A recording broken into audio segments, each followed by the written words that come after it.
మిత్రులకు శుభోదయం.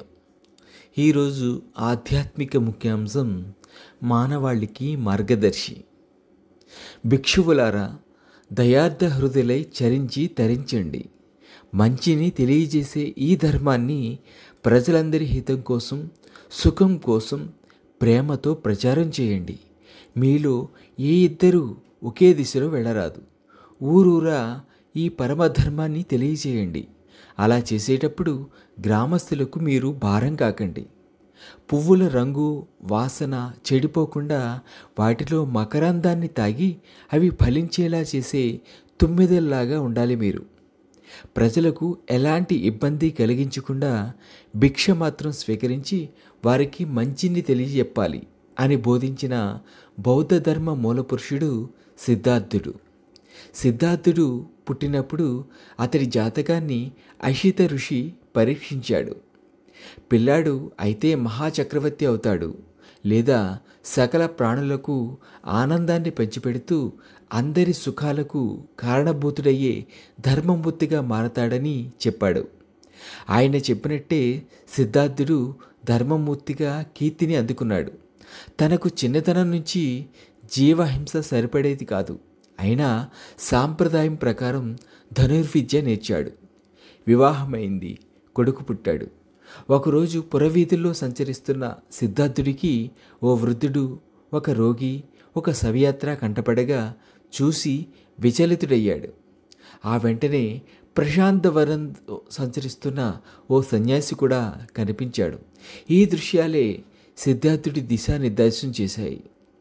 భార్య బిడ్డల్ని వదిలేసి సన్యాసి జీవితంలోకి పయనమయ్యాడు. అలారా కాలామా అనే గురువు దగ్గర ధ్యాన సాధనను వంటబట్టించుకున్నాడు.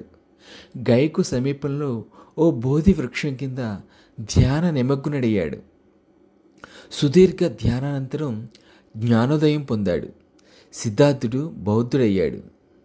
అసూయ ద్వేషాలను విడనాడి ధర్మ మార్గంలో జీవనం సాగించమని ప్రజలకు హితవు చెప్పాడు.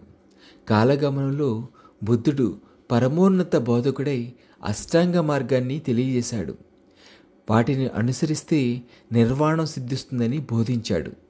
క్రమంగా నేపాల్, చైనా, జపాన్, శ్రీలంక వంటి పలు దేశాలకు బౌద్ధం విస్తరించింది. అశోకుడు, కనిష్కుడు, హర్షుడు మొదలైన చక్రవర్తులు బుద్ధుడి బాటలో నడిచారు. అశ్వఘోషుడు, నాగార్జునుడు, వనబంధుడు తదితర మేధావులు బౌద్ధాన్ని అనుసరిస్తూ అనేక ఆరామాలు ఏర్పాటు చేశారు. కృష్ణానదీ తీరాన ఆచార్య నాగార్జునుడు విశ్వవిద్యాలయం ఏర్పాటు చేశాడు. తక్షశిల, నలందాల్లోనూ ప్రపంచ ప్రసిద్ధి చెందిన విశ్వవిద్యాలయాలు వెలిశాయి. అమరావతి, నాగార్జునకొండ, ఉండవల్లి తదితర ప్రాంతాల్లో బౌద్ధారామాల శిథిలాలు నేటికీ దర్శనమిస్తాయి. తెలుగు నేలకు బౌద్ధంతో ఉన్న అనుబంధాన్ని ప్రతీకగా హైదరాబాదులో బుద్ధుడి ఏకశిలా విగ్రహాన్ని ఏర్పాటు చేశారు. పక్కనే ఉన్న పార్కుకు లుంబిని వనం అన్న పేరు పెట్టారు. ప్రాచీన బౌద్ధ క్షేత్రంగా ఏపీ రాజధాని ప్రాంతం అమరావతి ఖ్యాతి జగద్విఖ్యాతం. ఆధ్యాత్మిక మార్గదర్శిగా, తత్వవేత్తగా, సామాజిక సంస్కర్తగా కొన్ని శతాబ్దాలుగా మానవాళి ఆలోచనలను సానుకూలంగా ప్రభావితం చేస్తున్న మహానీయుడు గౌతమ బుద్ధుడు. ఆయన ప్రబోధాలను గుర్తు చేసే చారిత్రక ప్రదేశాలను రచించుకోవడం అందరి విధి. సత్యమేవ జయతే. మీ రాజా.